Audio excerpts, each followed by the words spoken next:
It's very much so for a couple different reasons. So Okay. we'll use women there. That was a Yeah. perfect example with menopause.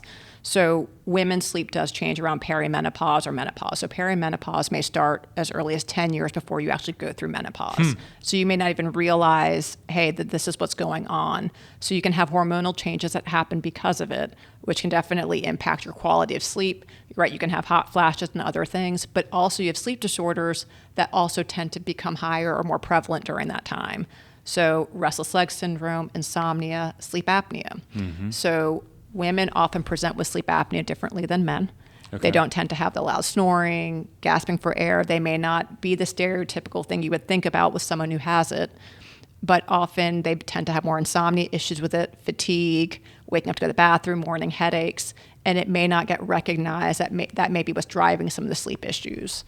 And so we actually find that about 90% of women who actually have moderate to severe sleep apnea aren't diagnosed. But about 1 in Wow. 5 women have sleep apnea. And the prevalence No goes way. and again, what scares me a little bit is that, women, the number one, killer in women is heart disease. They have a higher risk of getting Alzheimer's dementia than men. And we know realize sleep that. apnea is, it definitely can exacerbate or be one of those causes of those things.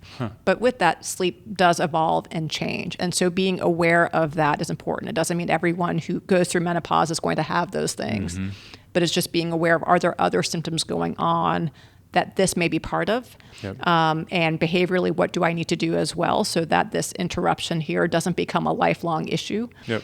But it's just being aware that, yes, these are things to be, to consider. And if I feel like, yes, I'm tired, fatigued, I'm waking up with headaches, I'm going to the bathroom at night, or this is something that's impacting my daily life, I should get this looked at. Yeah. And then also just as we get older in general, as we age, the amount of melatonin that you produce goes down. And so melatonin is one of our hormones that kind of signals, hey, it's time for sleep. Yep. It doesn't actually make you sleep, but it signals that part of the brain to say, let's get ready. Yep. And so those levels naturally go down. The amount of slow wave or deep sleep we get goes down as we get older. Okay. Our sleep tends to get more fragmented. We tend to become more larks. So we tend to go to bed earlier, wake up earlier, so we're no longer the night owl as much. Yep. And that can have impacts because now you're up at 4 a.m. going, okay, now what? And Interesting. it may be naturally where your clock is. And so are there ways to change it so that you can maybe go to bed a little bit later, wake up a little bit later, more naturally.